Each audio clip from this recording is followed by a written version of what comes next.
Bienvenue, je suis Dr Landrissimo, scientifique de l'esprit, philosophe du cœur et votre guide vers une vie meilleure. Il y a de cela 5 années, j'ai découvert une idée qui a changé ma vie et ma façon de travailler pour toujours. Ce n'était pas une simple pensée fugace, mais une vérité si profonde qu'elle m'a obligé à revoir tout ce que je croyais savoir sur la vie. Complètement tout. J'ai découvert un livre écrit par Bronnie Ware, une infirmière en soins palliatifs qui a passé des années à accompagner des personnes dans les dernières semaines de leur vie. C'est dans ces moments-là, face à leur propre finitude, que ces gens, souvent pour la première fois, voyaient leur vie, leur existence avec une clarté désarmante. Lorsqu'on fait face à la mort, il se passe quelque chose de transformateur en nous. Soudain, chaque instant devient précieux. Ce qui était autrefois banal se part d'une intensité insoupçonnée. C'est comme si les petites choses du quotidien, un sourire, une brise, une conversation, banale, devenaient des trésors qu'on ne reverra plus jamais. Donc Bruni, cette infirmière, a recueilli les plus grands regrets de ces personnes. Des regrets qui, pour moi, étaient comme un miroir tendu à mon âme. Parmi eux, voici les plus marquants. J'aurais voulu avoir le courage de vivre une vie fidèle à moi-même, pas celle que les autres attendaient de moi. Quelle profondeur dans ces mots. Il nous rappelle que chaque jour où nous ne vivons pas selon nos propres valeurs, nos propres principes, est un jour volé par la peur ou les attentes extérieures.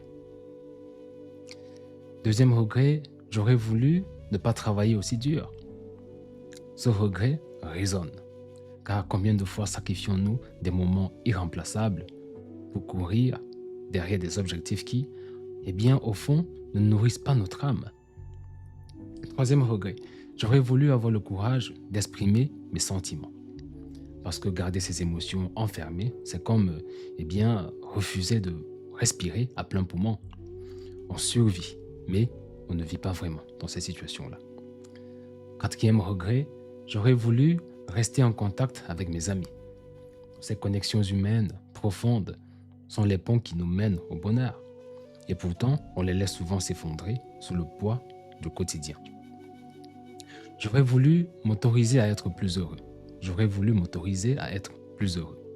Ce regret si simple et pourtant si puissant montre combien nous nous emprisonnons dans des attentes ou dans des croyances inutiles et même contre-productives.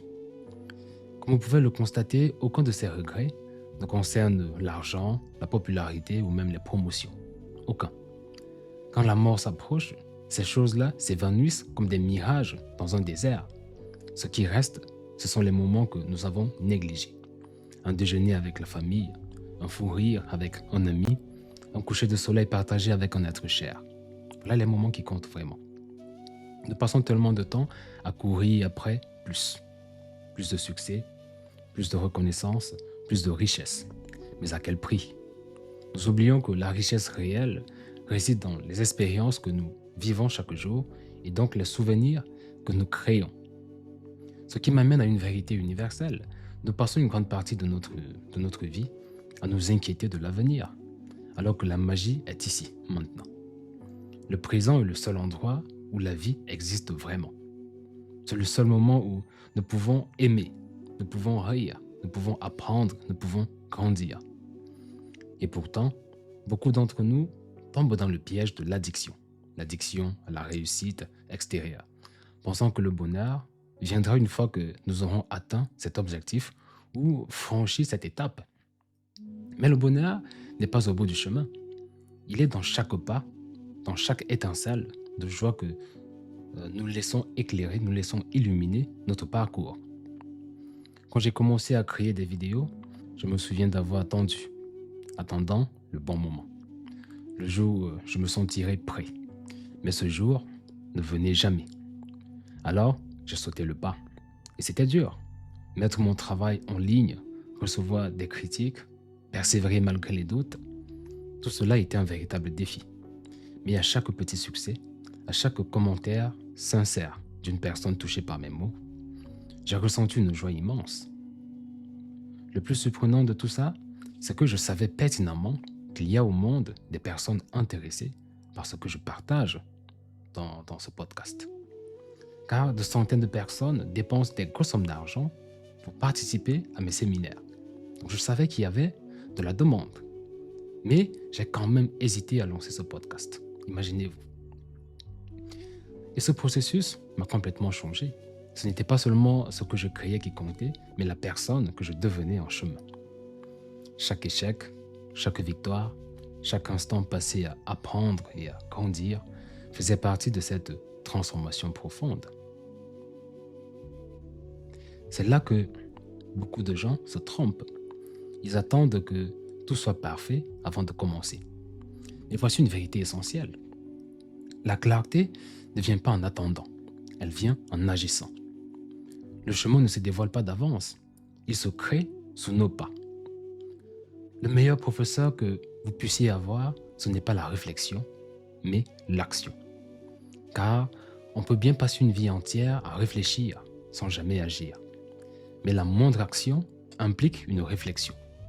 Donc en résumé, il faut agir en homme ou femme de réflexion et réfléchir en homme ou femme d'action.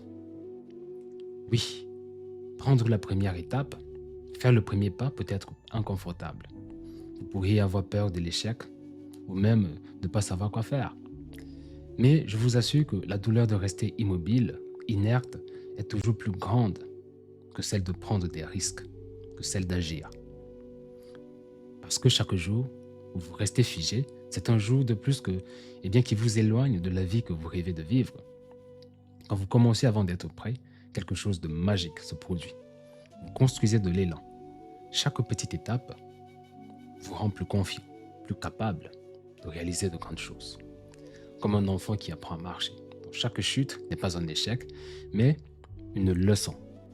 Un pas de plus vers la maîtrise. Et soudain, ce qui semblait impossible devient à portée de main.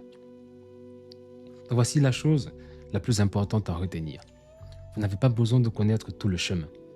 Vous avez juste besoin de connaître la prochaine étape vers votre destination. Il faut vraiment le comprendre. Donc alors, faites ce premier pas. Et cela me ramène à une histoire qui, va certainement vous émouvoir. Un jour, alors que je préparais mes valises pour un prochain voyage, voyageant quasiment toutes les 2 semaines, mon petit garçon s'approcha de moi et me regarda avec ses yeux curieux. Il demanda, mais papa, pourquoi tu voyages autant?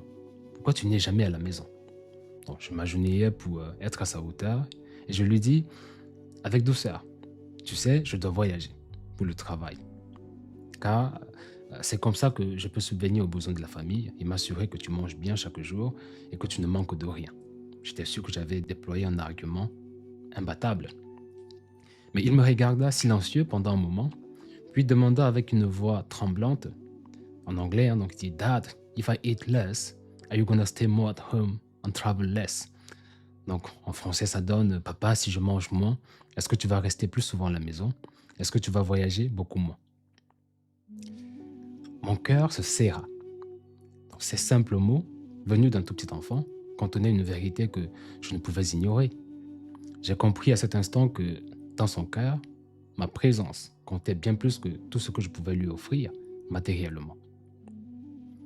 Ce soir-là, j'ai promis à mon fils de trouver un équilibre, de ne pas laisser mon travail m'éloigner des moments précieux que je pouvais partager avec lui.